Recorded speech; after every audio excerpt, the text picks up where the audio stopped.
nice enough guys. At least they didn't fight, and didn't try to insult either me or the unknown hairy thing in the cabin.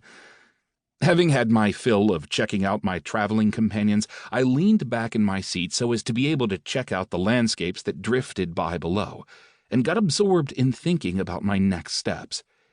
In the luggage compartment, I had a pretty nice-sized suitcase full of all sorts of goodies, which had been left behind by all the players who'd tried and failed to capture our instance. And even though there was nothing over a level 35 in there, it should still bring a pretty nice price. There were a few rare items in there, and even a few unique ones. Well, one man's loss sure is another man's gain. I had more on the agenda once I got to Qatar than I could even keep track of.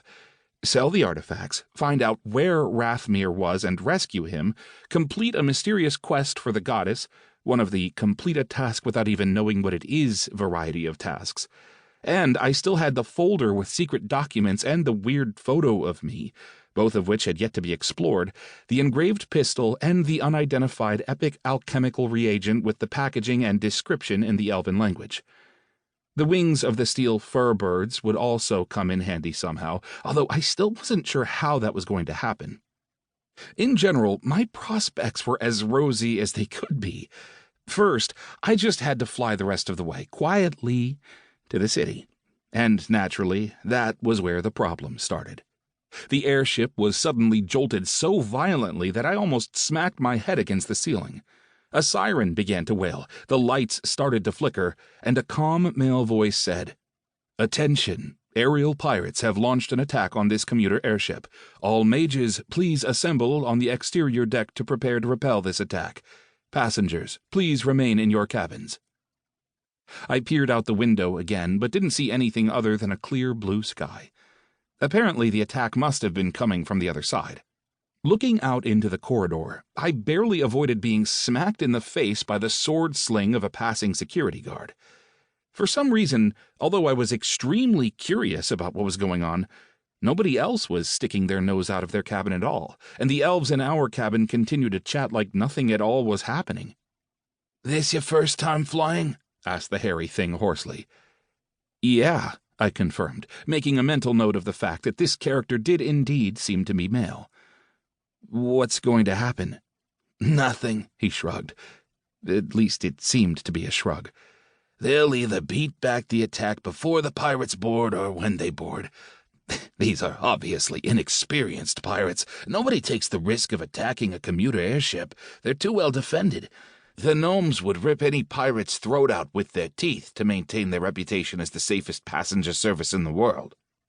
The elves were obviously trying to pretend that they were totally uninterested in what the hairball was saying, but it seemed to me like they were actually listening with as much curiosity as I was. "Have you been in these kinds of situations before?" I clarified. 100 times. I'm a special courier, so I spend most of my game time on these long flights. As far as I can remember, only one commuter airship has even been taken. That time, we happened upon the Pirate King. He had such a boarding party that he would have been able to wipe out even the gnomes." The airship jolted again, and outside our window a few human, possibly gnomish, figures flew past in guards' uniforms. "They're pretty accurate," Rigmus noted. "Maybe it will come down to them boarding." Here I thought I was on the safest and quickest mode of transport in Arktania. Mind you, trains got attacked just about every other time they traveled. Airships, much less often. I was just lucky, I guess. "Are we going to have to fight?" I asked worriedly. With my level 20, there was no point counting on me for anything but a heroic but very quick death. These pirates were almost certainly level 70 to 100.